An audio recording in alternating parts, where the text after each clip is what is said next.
Hari Om.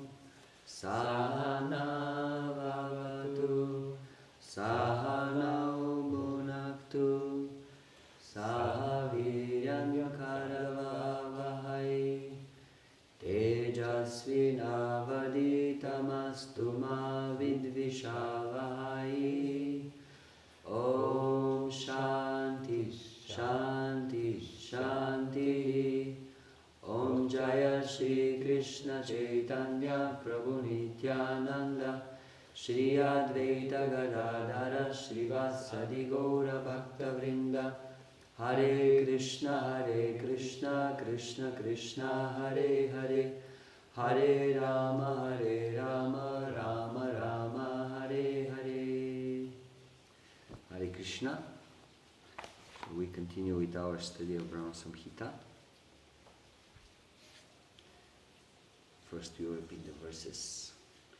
Ishvara Parama Krishna Satchidananda Vigraha Anadiradir Govinda Sarvakarana Karanam Chintamani Prakara Sadma Sukalpa Vriksha Laksha Viteshu Suravira Vipalayantam Lakshmi Sahasra Satasam Brahma Sevyamanam Govindamadi Purusham Tamaham Bhajami. Venum Kvanantam Aravinda Dalaya Taksham Barhavatam Samasita Buddha Sundarangam Kandarpakoti Kamaniya Vishesha Shobham Govindamadi Purusham Tamaham Bhajami. Alola Chandra Kalasadvanamalya Vamshi Ratnagadam Pranaya Keli Kalavilasam Shyamam Tribanga Lalitam Niyata Prakasham Govindamadi Purusham Tamaham Bhajami. Angani Yasya Sakalendriya Vritimanti Pasyanti Panti Kalayanti Chiram Jaganti Ananda Chinmaya Sadujvala Vigrahasya Govindamadi Purusham Tamaham Bhajami.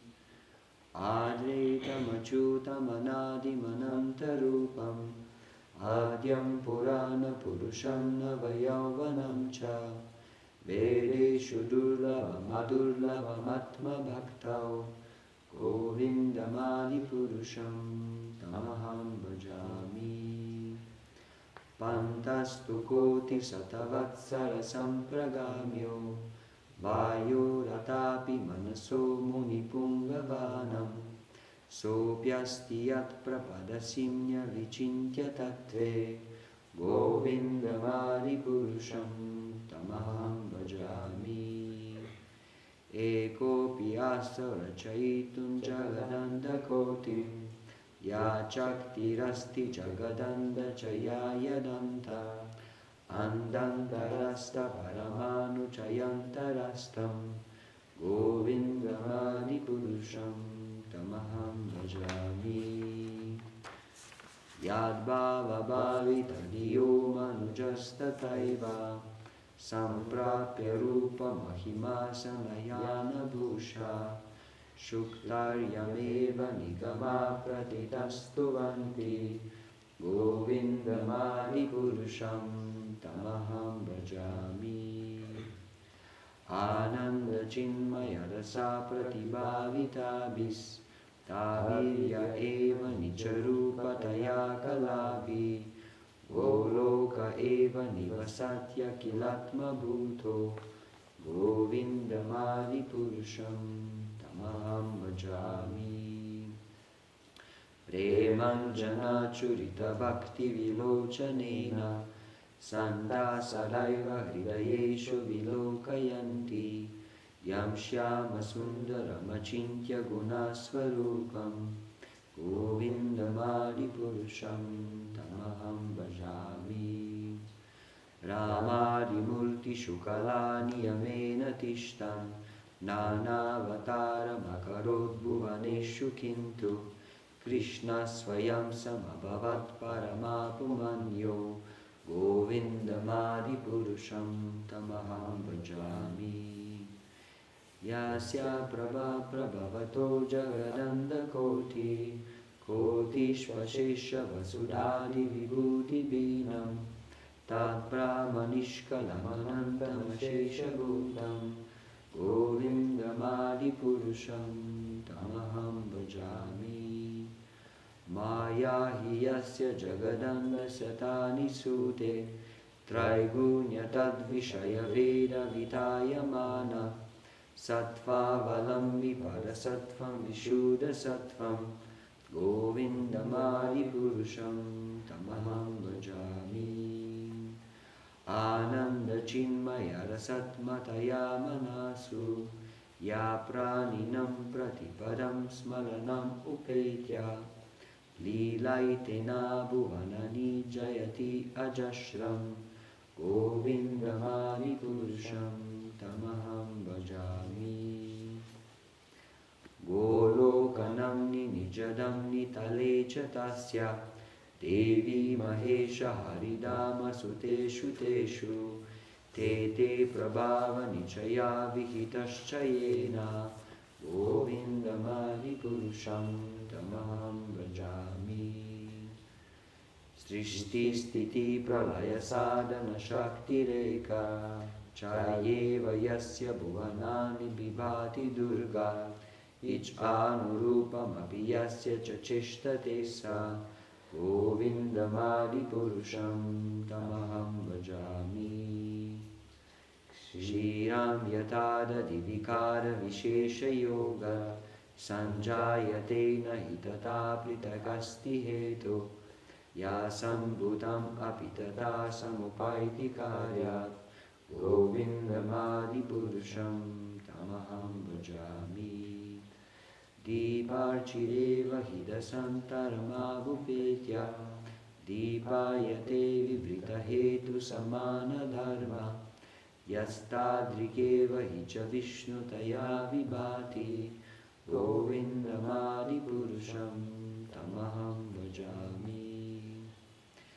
Yakaranarnavajale bhajati sma yoga Nidramananta jagadanta saroma kupa Adara shakti mavalambya param samurtin Govindamadipurusham tamaham bhajami.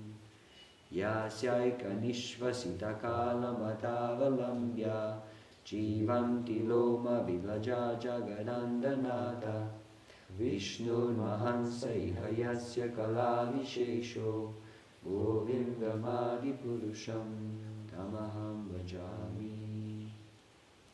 Basvan yatasma sakaleshu nijeshu teja Sviyam kiyat prakatayatyapi tattva Brahmaya esha jagadanda vidana karta Govindamadipurusham tamaham bhajami.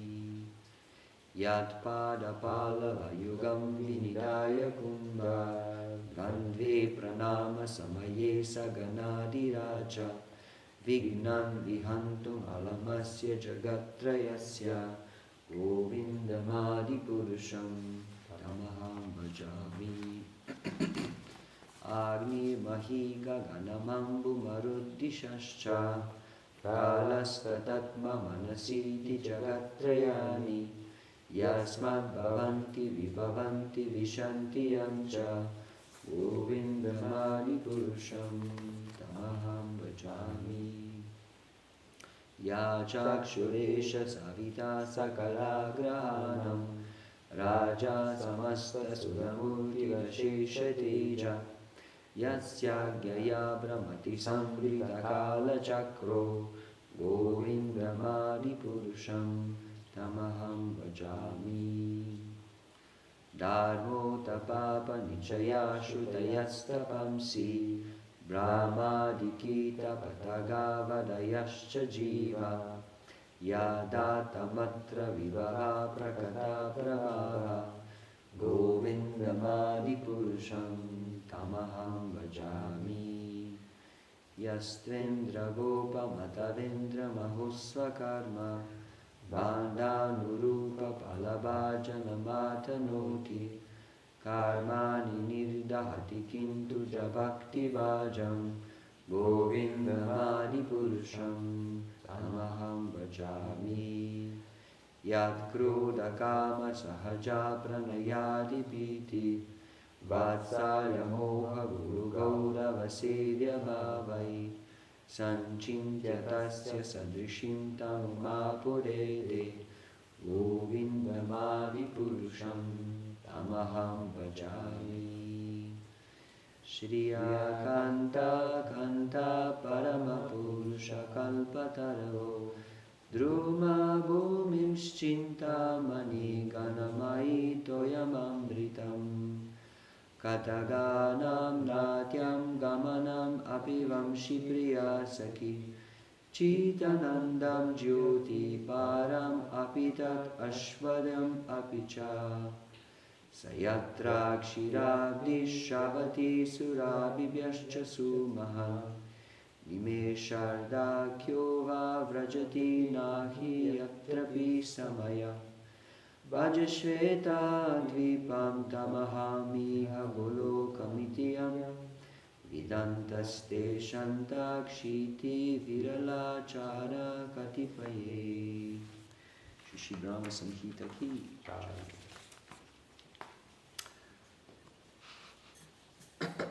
Hare Krishna. We continue with verse 13, the universal creation. The jivas in combination with Prakriti had been resting within the hair hose of Sankarshan, Mahavishnu. They then take the form of a golden axe, the primitive forms of universes, covered with the 5 great elements before they combine. Note 11. The golden axe are shells of universes composed of the elements in an uncombined state. Mahatattva alone does not form the axe. Mahatattva alone does not form the axe. The elements arise in the following manner. Mahatattva manifests ahankara in sattva, rajas and tamas. The sattva portion gives rise to mind and sense devatas. The rajas portion gives rise to the senses. The tamas portion gives rise to the sense objects and the 5 gross elements. The elements in an uncombined state form into coverings of the universe. By the will of Vishnu, within the universe, the 5 gross elements then combine with each other and become functional for making the planets and bodies within the universe. This is described in Brahma Samhita, verse 19. So this will be described a little later. This verse describes how the universes arise from Mahavishnu. The seed exists within the hair hose of Sankarshan, Mahavishnu. The seed refers to the jivas who will be placed in the womb of Prakriti. First being in a subtle state, this combination of jivas then becomes situated within the hair hose of Sankarshan. Then they take the form of golden axe, covered by the 5 gross elements in an uncombined, subtle state. Brahma says in 10th canto, "What am I? A small creature measuring 7 spans of my own hand. I am enclosed in a pot-like universe covered by material nature, the total material energy, false ego, ether, air, fire, water, and earth. And what is your glory? Unlimited universes pass through the pores of your body, just as particles of dust pass through the openings of a screened window." Srimad Bhagavatam 10, 14, 11. In the 3rd canto, the universe is also described. This phenomenal material world is expanded to a diameter of 4 billion miles as a combination of 8 material elements transformed into 16 further categories, within and without, as follows. The layers or elements covering the universes are each 10 times thicker than the one before, and all the universes clustered together appear like atoms in a huge combination. So this was showing how great is the Lord and how insignificant are we, the living entities inside. And basically it shows how the living entities in the beginning, they are present in a subtle state in the body of Mahavishnu or Sankarshan, and then at some point they move to the pores of his skin, and they are ready to come out in the form of this golden axe. And other places it is said, Hiranyagarbha, yes. In other places it is said that why these eggs are shining in such a way, because of the desire of the living entities for action, for fulfilling their material desires. So this is like the impetus for action of the living entities. Yeah, this is one of the topics in Bhagavad. Impetus. Atasargo visargascha sthanam poshanam uttaya. Uttaya. Impetus for action. Well, yes, so I was reading yesterday in Bhagavatam that the time factor, kala, is the border between, it separates spiritual from material creation. In other words, time facilitates the material desires of the conditioned souls, because they have to be fulfilled in the material atmosphere, which is ruled by time, by material time. So before the appearance of time, actually the material creation cannot start. It's not active. It is there, but but there is no Mahatattva yet. It is just the homogeneous state. Mahatattva is already, in Bhagavatam, Srila Prabhupada explains it is the junction between matter and spirit. This is where false ego appears, Mahatattva. This is the proper, conducive environment for the false ego to flourish, to appear and then to develop. I mean, developing, it means that the living entities, they take on this false ego. It becomes individual. Yeah, we had this note here that from Mahatattva manifests ahankara or false ego in Sattvaguna, Rajas and Tamas. And the Sattva portion gives rise to the mind and the Devatas. The Rajas portion gives rise to the senses, and the Tamas portion gives rise to the sense objects and intelligence and the gross elements. Intelligence is Rajas, yes. I think. So the mind is ruled by Aniruddha, Chandra, and then intelligence is Pradyumna, and then false ego in Tamas is Sankarshan. And overall, all of them are expansions of Vasudeva.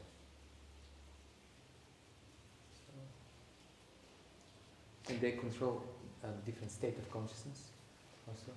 Jagrata, the awakened state, the Rajasic state, Swapna, and the Tamasic state, Shushupti.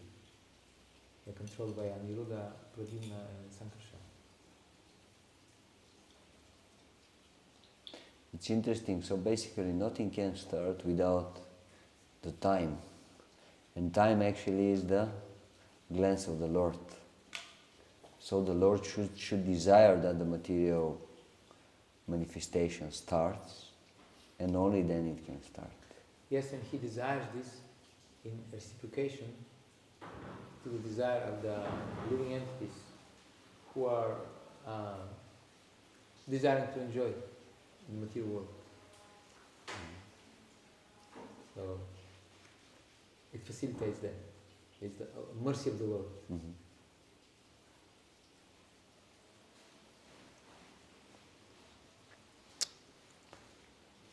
Text 14 and 15. The prototypical guna avatars. That's very interesting. Eternal Mahavishnu, the soul of the universes, with countless heads, enters into each of these universal acts by means of expanded forms of Vishnu, Brahma and Shiva. From his left side, Mahavishnu created Vishnu, and from his right side, Brahma. He created the effulgent form of Shiva from between his eyebrows. So that's very interesting because we have Mahavishnu and he is outside of the universes. And already from him appears Vishnu, and Brahma and Shiva. So that's why. The primordial. Yes. Vishnu, Brahma. So these are demigods that they exist even before basically the universe to be created. Yes. Yeah. Universes, they exist already in the shape of these golden eggs, but they don't exist really. There is nothing inside. Yes. Yes. And not already, even Brahma. Yes. Yeah. Just like Adi Keshava in South India, the temple, where Mahaprabhu found actually in Brahma Samhita. This Adi Keshava deity, there is no Brahma there. In the Anantapadmanabha temple, you see Brahma there because this is Garbhodakshaya Vishnu, but Adi Keshava is before that. There is no Brahma. Yes. So Brahma came later.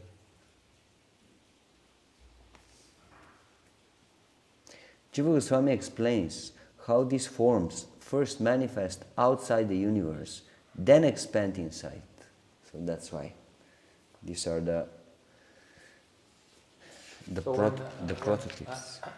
I think that this chapter of Krishna book, the prayers of the personified Vedas, it refers to this state when Mahavishnu has to create the new creation, to initiate the new material creation, and then the primordial demigods and the personified Vedas there, the waking up the Lord with prayers. With these prayers So described there.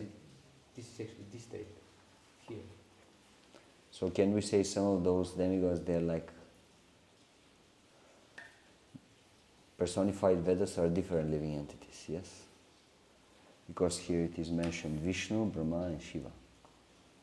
Yes, they are different. But there are other primordial demigods and personalities that exist before the creation of the universe. Yes. That's very interesting. Therefore the Vedas are eternal. And they can describe the Lord because... Why? Because they are devotees of the Lord. And Krishna, being very kind to them, to the devotees, he empowers them with the Chit Shakti so that they can describe him to a certain extent. Otherwise it won't be possible. Otherwise, the Lord is a Dokshaja. He is beyond material descriptions. Nice. The forms mentioned here, created outside the universe by Mahavishnu, are the sources of their further expansion situated within each universe. Just as these forms exist within each universe, they also exist outside, presiding over the universes as a whole. Among these forms, Prajapati mentioned in this verse is the form of Hiranyagarbha, not the four-headed Brahma, which will be described later. Hiranyagarbha is the creator of various devatas dwelling within the coverings of the universes. These forms should be understood to reside in the water surrounding Mahavishnu. So in Brihad Bhagavatamrita there is a description of these realms, the coverings of the universe, because Gopkumara goes to all these places. and there is a everywhere there are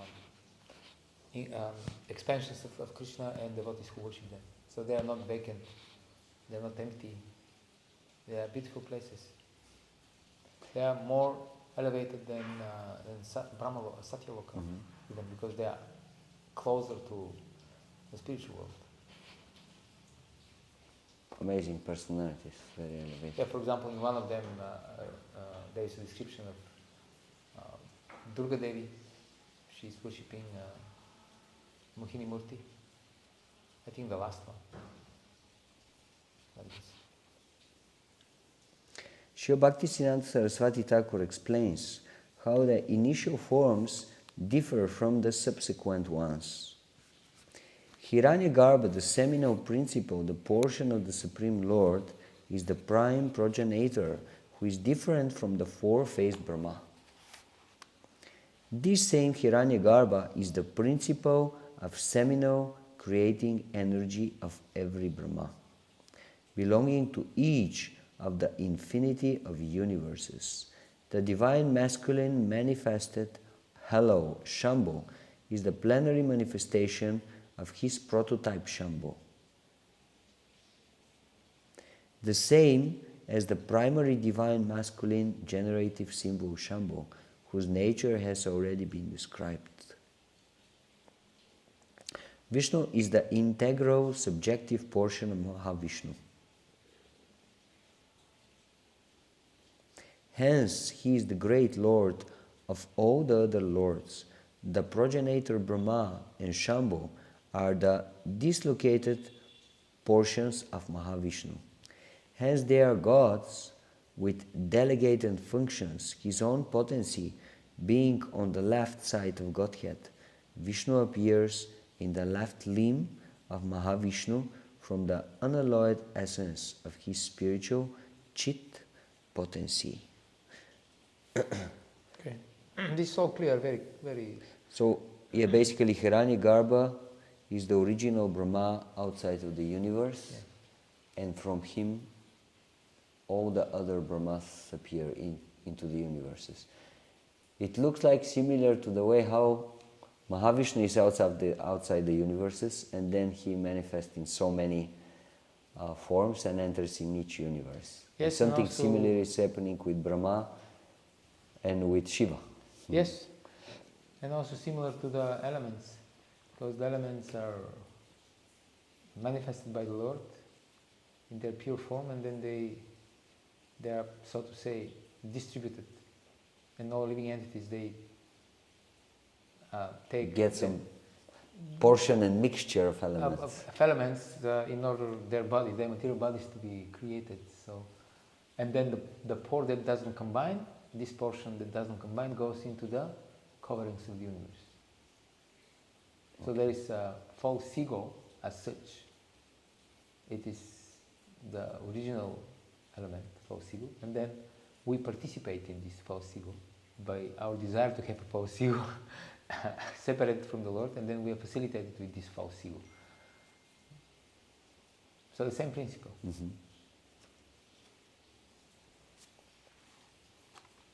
And also you have the original form Radha Krishna, and then different expansions.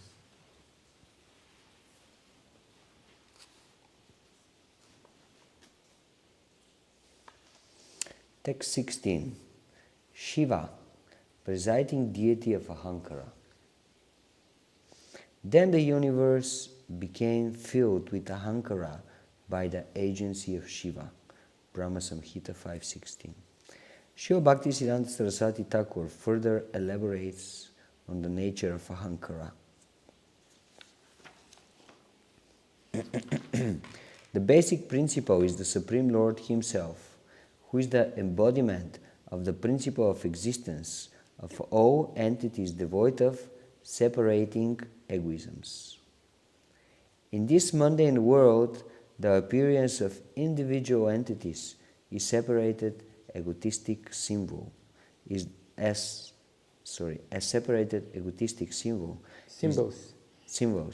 is the limited perverted reflection of the unalloyed spiritual chit potency, and as representing the primal masculine divine generative function Shambhu, it is united to the accommodating principle.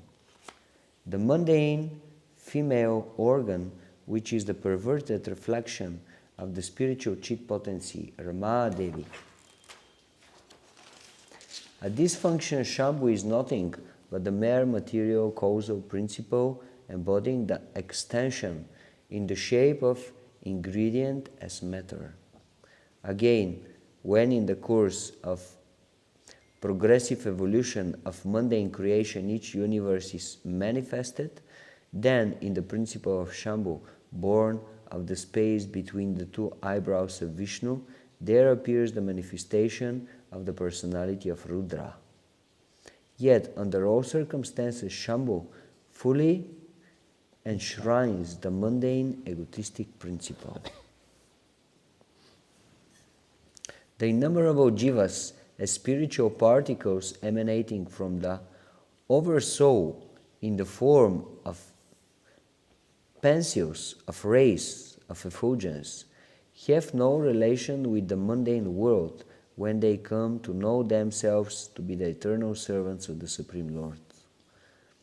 They are then incorporated into the realm of Vaikuntha.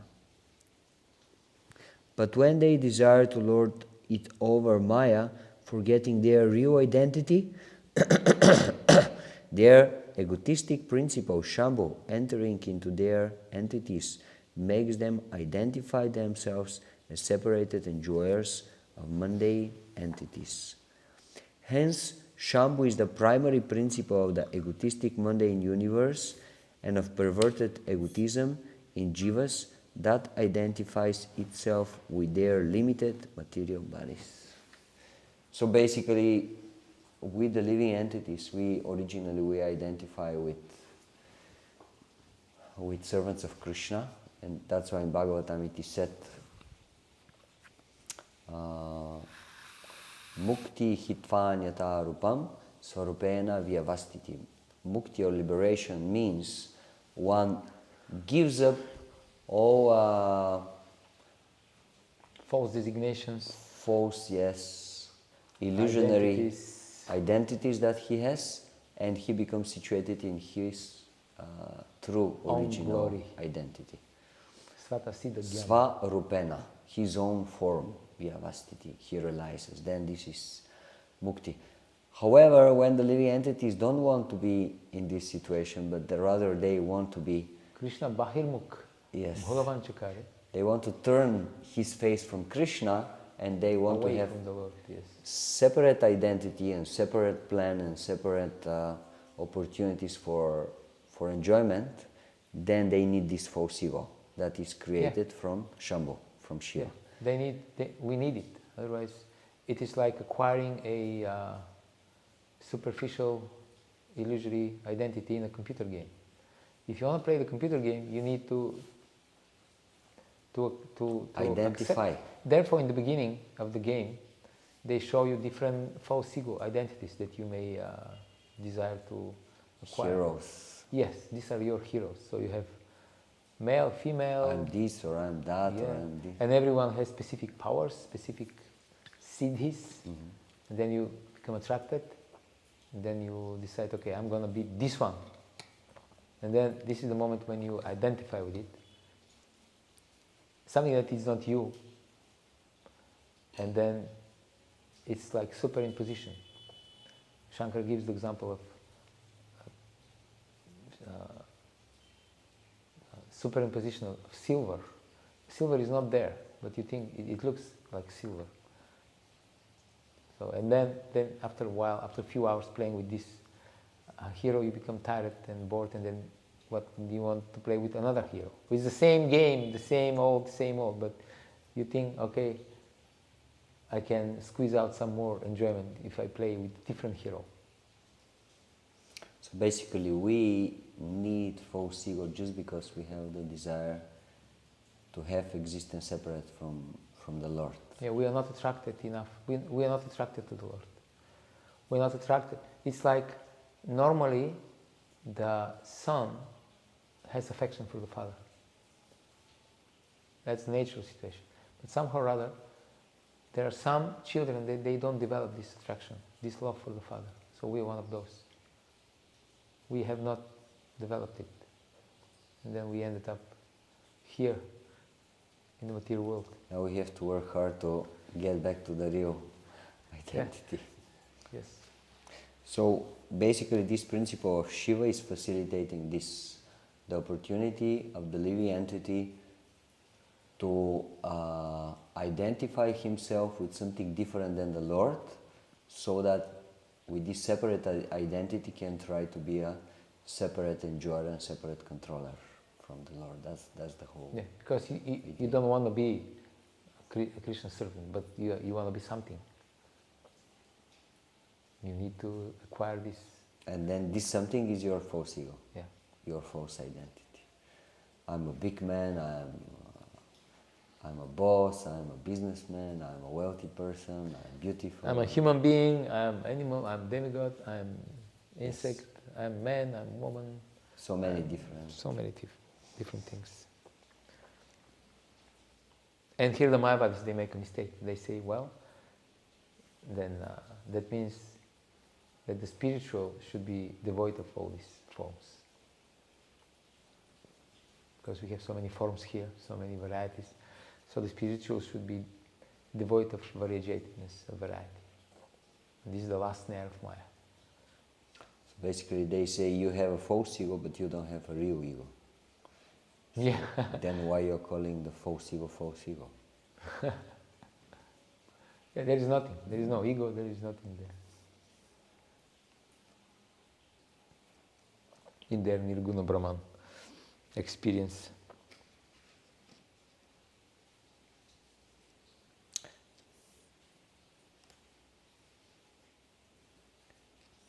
Then why they are so active? If there is nothing, why they are so enthusiastic? Why they are so active? Why they are doing so many things? Yeah. They are preaching, they are writing books, Yeah. they are It's all illusion. creating followers, they are fighting against the other teachings. Why they are doing all this? If it's all illusion, they just have to go in the forest and... They should basically shut their mouth up and not speak. They shouldn't write books, they shouldn't make shouldn't make programs, shouldn't give classes, especially should not put videos on YouTube. Because this is like... you're really putting them... It's illusion into illusion, because this is all illusory reality, internet. So we're already in illusion. So they go one step further. deeper. Yes. Text 17. The expanded guna avatars.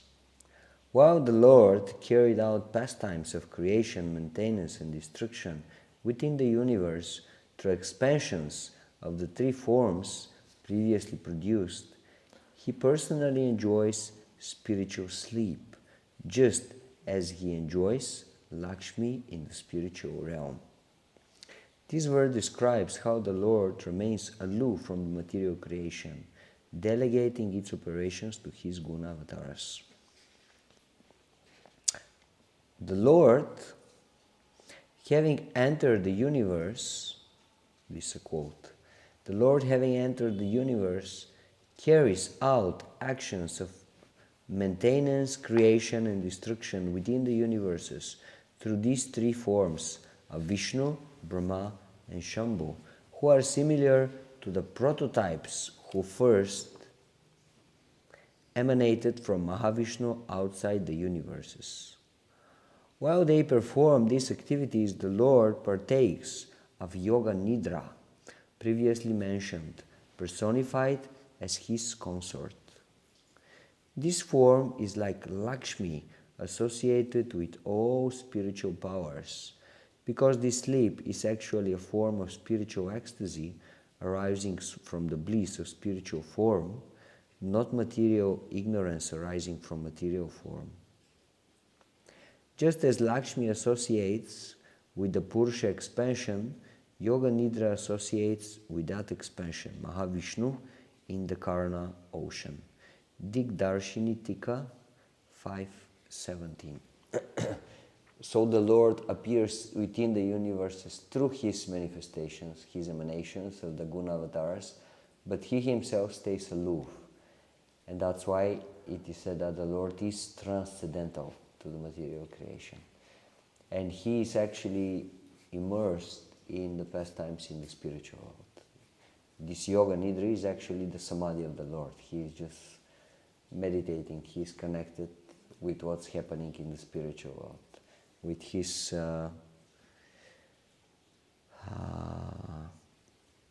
Consort. yes, consort Lakshmi Devi in the form of yoga nidra. So he is engaged in this spiritual bliss, and he doesn't have to do anything personally with the material world, with the material universes. So until now we had a description of the primary creation. So Mahavishnu, who is outside of the universes, and first he desires to create, he glances over the material energy Mahatattva, and then the creation starts, and then the universes come out of his pores, and the initial prototypes of the demigods, Vishnu, Brahma and Shiva, they come out of him. All this is happening before time. Before time, within the Karan ocean, which Yeah. is the causal ocean. And now we will have a short description of the secondary creation. Atra sarga visargascha. Yes, correct. The way how things are presented in Bhagavatam, same form is presented in Brahma Samhita. Texts 18 to 23. Secondary creation, the appearance of Lord Brahma and the Jivas. An inordinate number of Vedic scriptures begin with an account of creation. The Brahma Samhita is no exception. So far, the text has read like a cosmogonical treatise. It described the nature of ultimate reality starting from the superior spiritual manifestation, Tripad Vibhuti, or Pada Traya. Tripad Vibhuti refers to the 3/4 of the creation, which is the spiritual. And 1/4 is the material creation. Is described where in Purusha Suktam. Yes. Tripad urdva udait purushaha pado seha bhavat punaha tato vishvam vyakramata sashana nashane api. Yes, we have a note. Srila Prabhupada provides a helpful analogy of distinguishing between these realms. The Ekapat Vibhuti, manifestation of the material energy of the Lord, is just like one of the many mistresses of the Lord. Mistresses of the Lord, by whom the Lord is not so much attracted. As indicated in the language of the Gita, Bina Prakriti. But the region of the Tripad Vibhuti, being a pure spiritual manifestation of the energy of the Lord, is, so to speak, more attractive to him. Srimad Bhagavatam 2.6.22. Therefore he says, Binna Prakriti Ashtada, 8 separate energies. So, in this sense, Srila Prabhupada, this is very interesting purport. People say that Srila Prabhupada didn't give everything, that he just presented the basics. How can you, if this is true, this is of course this is not true, this is ridiculous. But so this is a verse from 7th chapter of Gita. Bhinna prakriti rashtada. Manmano buddhi, kanmano buddhi. Bhumira pauna vayu kammanu buddhireva cha hankarabi ityame bina prakriti. So it describes the 5 gross and 3 subtle elements. And from this verse, Srila Prabhupada takes it in such a personal and elevated and esoteric sense that he says that here in this verse, Krishna says, Binna Prakriti, I am detached from this. consort of mine, the material energy, and I'm attached to my spiritual energy. Mahatmanastamam partat daivi hesha gunamai mama maya duratya. This is the material energy.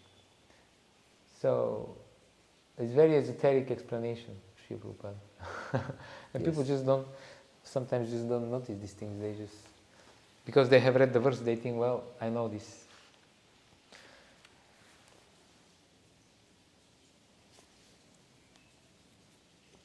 Within this expanse of nations, first the myriad universes are manifested.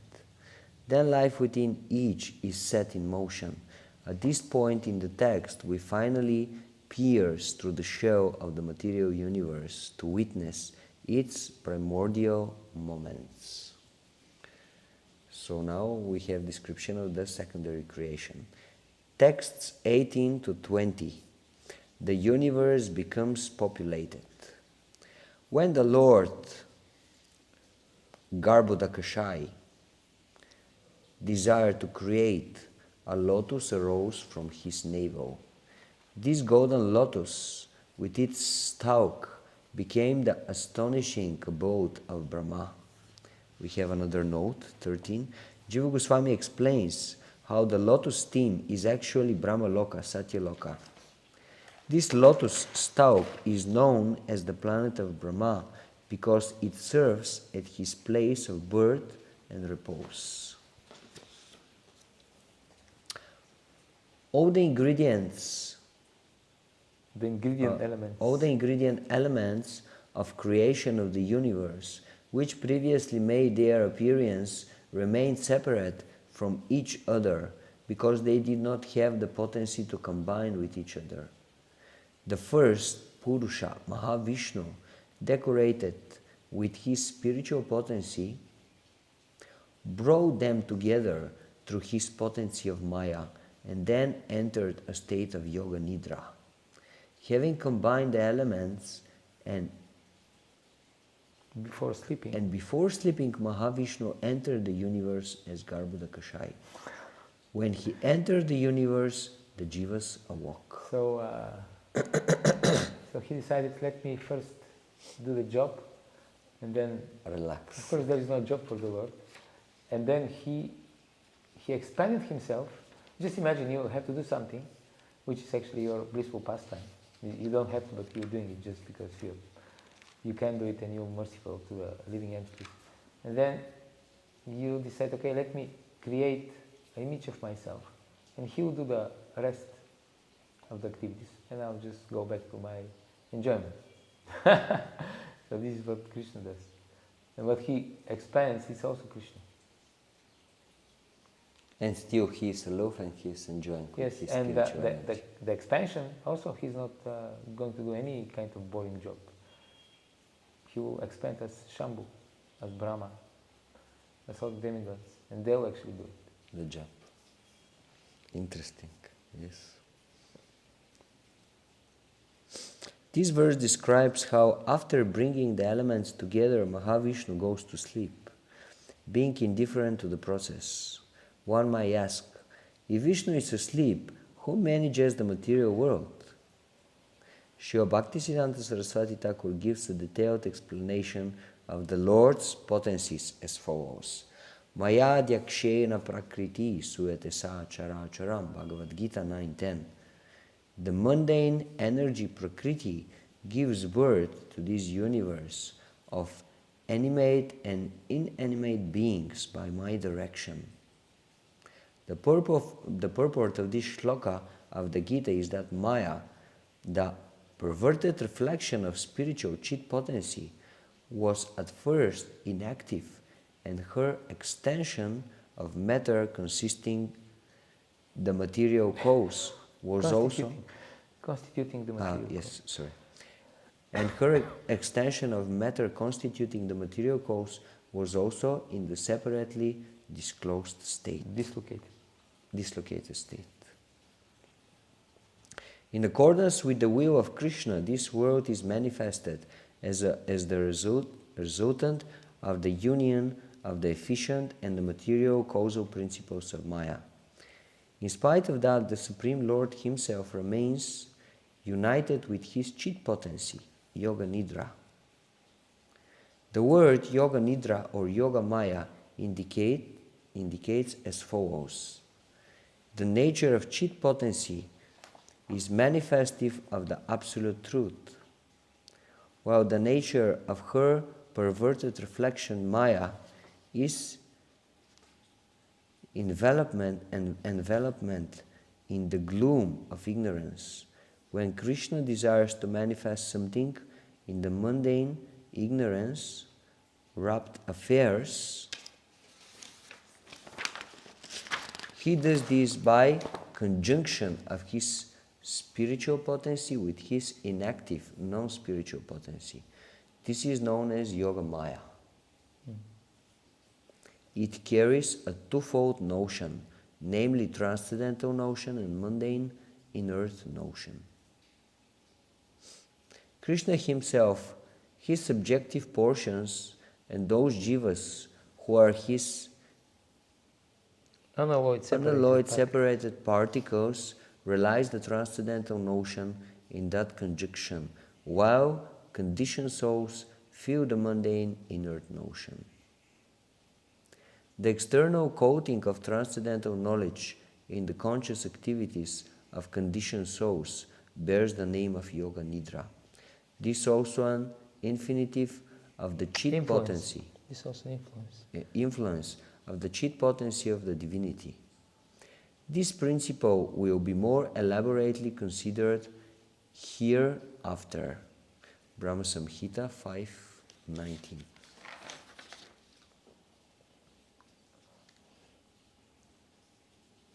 So there are two energies, material and spiritual.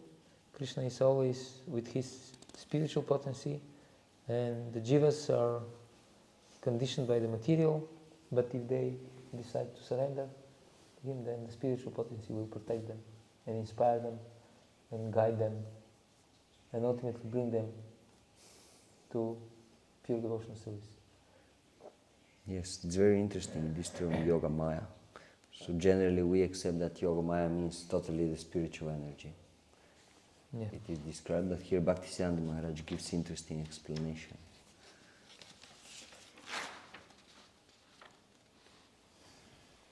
When Krishna desires to manifest something in the mundane ignorance, wrapped affairs, he does this by the conjunction of his spiritual potency with his inactive, non-spiritual potency. This is known as Yoga Maya. It carries a twofold notion, namely transcendental notion and mundane inert notion. Because she has to take care of both, and she'll reciprocate accordingly. According to the mood of the jiva. Like Yoga Maya, when she appears in the prison, and she's Yoga Maya, she's the spiritual transcendental energy of the Lord. But the moment when Kamsa touches her because he's a demon. Because, yes, of the material consciousness, she transforms from spiritual to material energy. She starts acting as Mahamaya. He doesn't actually touch her. He cannot touch her. He tried to. And yes. then she just slipped. She told him, "You rascal." Yes. Okay, so that's very interesting. So Garbhoda Kashaya Vishnu desired to create, and the lotus appeared, and this lotus is actually the abode of Brahmaji.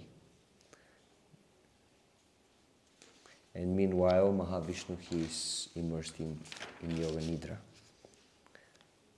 Text 21, the nature of the jiva.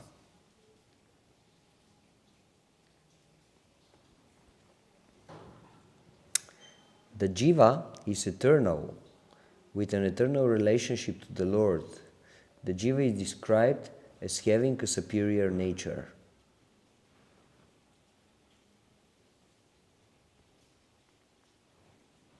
Jiva Goswami defines the Jiva as follows. Narada Pancharatra says, the Jiva is a conscious entity situated on the border emanating from the Lord's consciousness and colored by the gunas. So the Jiva is a conscious entity situated on the border emanating from the Lord's consciousness and colored by the gunas. So therefore, tatasta means On the border. on the shore, from where you can see both matter and spirit, and you can make your choice. So you can be influenced either by the spiritual or by the material energy. Yes, so when we think about such location, it is the Brahma Vrindavana, where Krishna was there, and at the same time there were demons trying to enter Vrindavan and trying to kill Krishna. So there you could see both, you could see matter and spirit.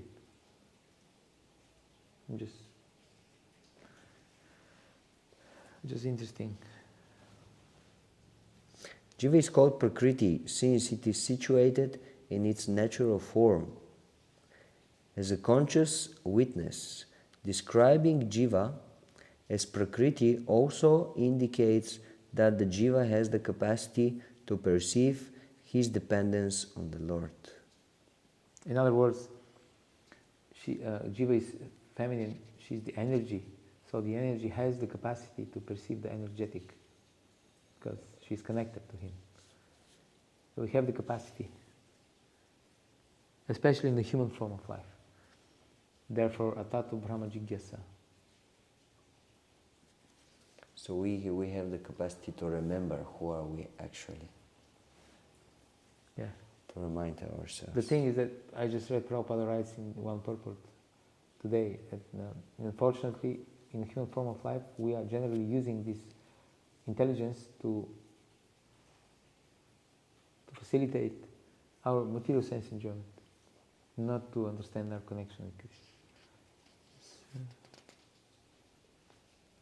Srila Bhaktisiddhanta Saraswati Thakur reinforces the Jiva's eternal relationship with the Lord by way of fundamental analogy. Just as the sun is eternally associated with his rays, so the Transcendental Supreme Lord is eternally joined with the Jivas.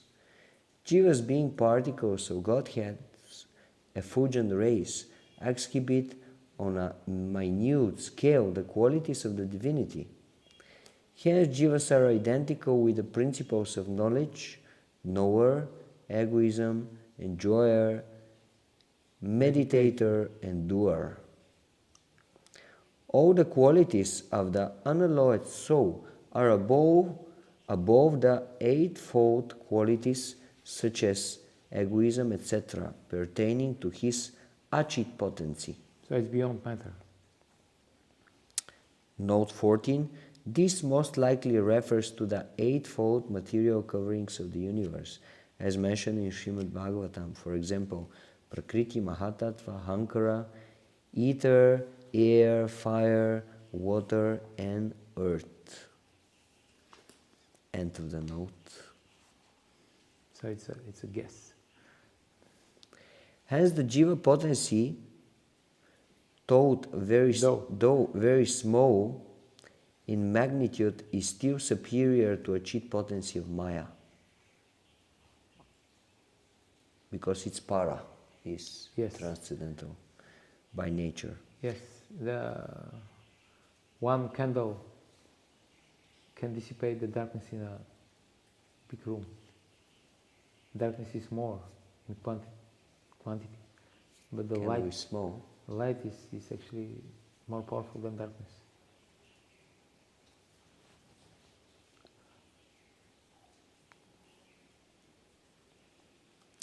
This potency has another name, tatasta, or marginal potency, being located on the line demarcating the spheres of the spiritual and mundane potencies.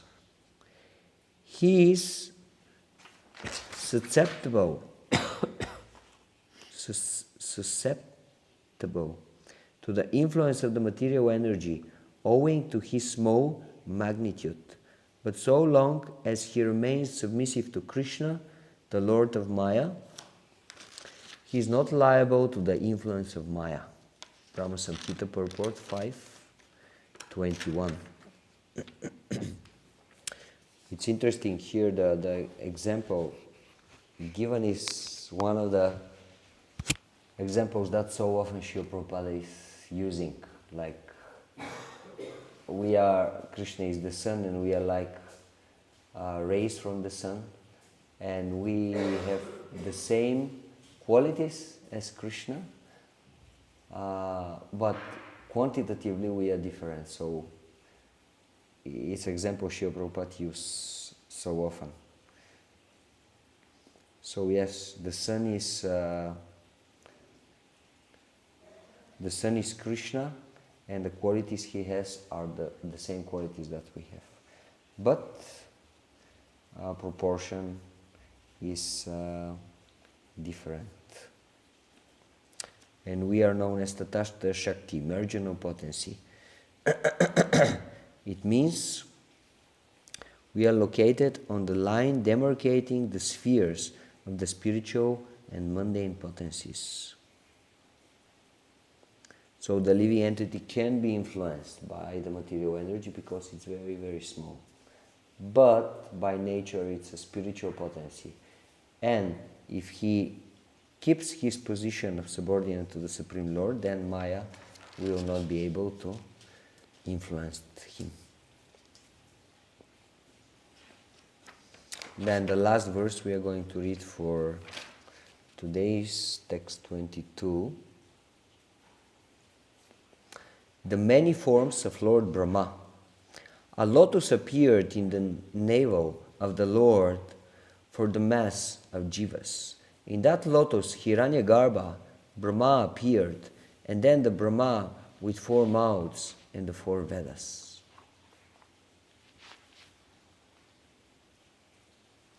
Two forms of Brahma, who appear to be separate jivas existing simultaneously, are described here. Srila Bhaktisiddhanta Saraswati Thakur elaborates. The same divine lotus originating from the divine person is the superior plan of aggregation of all individual souls. The 4-faced Brahma, the image of self-enjoyment, derives his origin from the prototype Brahma or Hiranyagarbha, the mundane seminal principle, who regards the aggregate of all mundane entities as his own proper body. The Laghu Bhagavatamrita and its commentary further insight is shed on these two personalities. Brahma appearing from the lotus is of 2 types. Hiranyagarbha, who is subtle and appears for his own enjoyment, and Vairaja, who is gross and appears for creating the universe. Laghu Bhagavatamrita 1-19. Hiranyagarbha has a subtle body, Shukma, made of Mahat Tattva. Sukshma, made of Mahat Tattva. The Supreme Lord can see him, but the Devatas and others cannot. Vairaja has a body which is gross, made of the aggregate of all elements. He has 4 heads, 8 eyes, 8 arms for creation. He is visible to the Devatas and gives them benedictions. Hiranyagarbha's purpose is enjoyment, and Vairaja's purpose is creation of the universe. Saranga Rangadatika 1-19. So 2 forms of Brahma. One is subtle, and this is the prototype Brahma, Hiranyagarbha, and the other one is gross, the Brahma that we know with 4 heads. And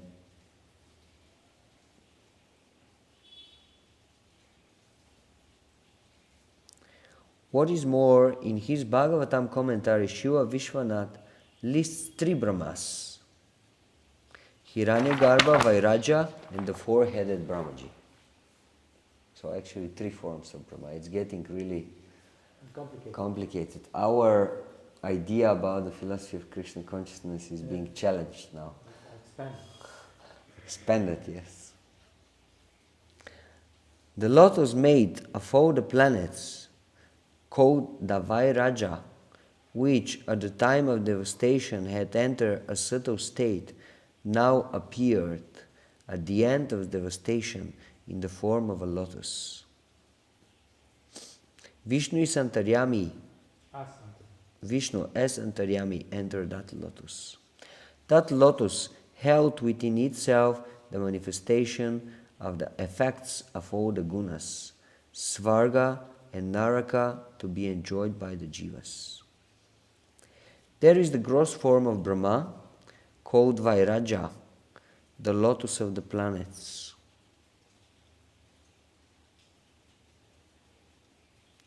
There is the subtle form, called Hiranyagarbha. Then there is also the four-headed Brahma, the creator, who appeared from the lotus at this time. Thus there are three forms of Brahmaji. Sarartha Darshini 3, 8, 15. So three forms of Brahma. One is the lotus, and one is the subtle form of Hiranyagarbha, and this is the desire for enjoyment and for creation. And then the other Brahmaji is the form that we generally know as Brahma, with four heads and 8 eyes and 8 arms and so on and so on.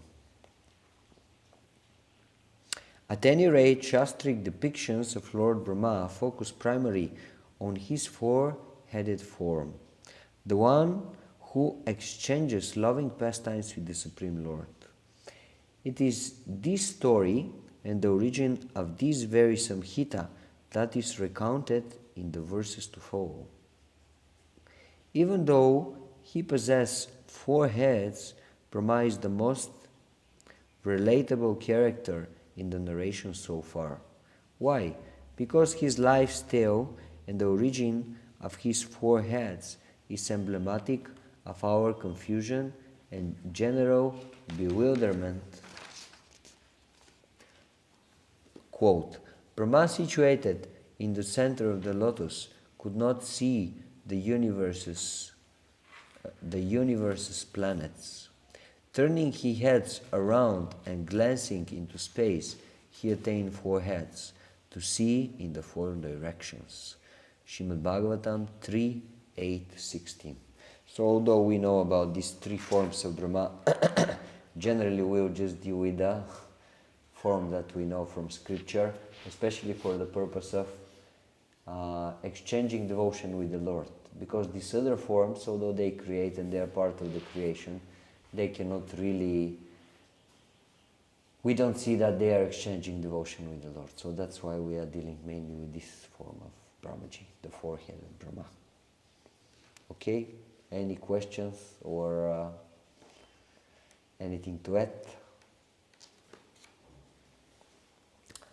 Om Hare Krishna, Krishna Krishna, Hare Hare, Hare Rama, Rama Rama, Hare Hare. Shri Prabhupada ki jai, Samaveta Bhakta Vrinda ki jai, Nitai Gaura Premanande, Hari Hari Bol.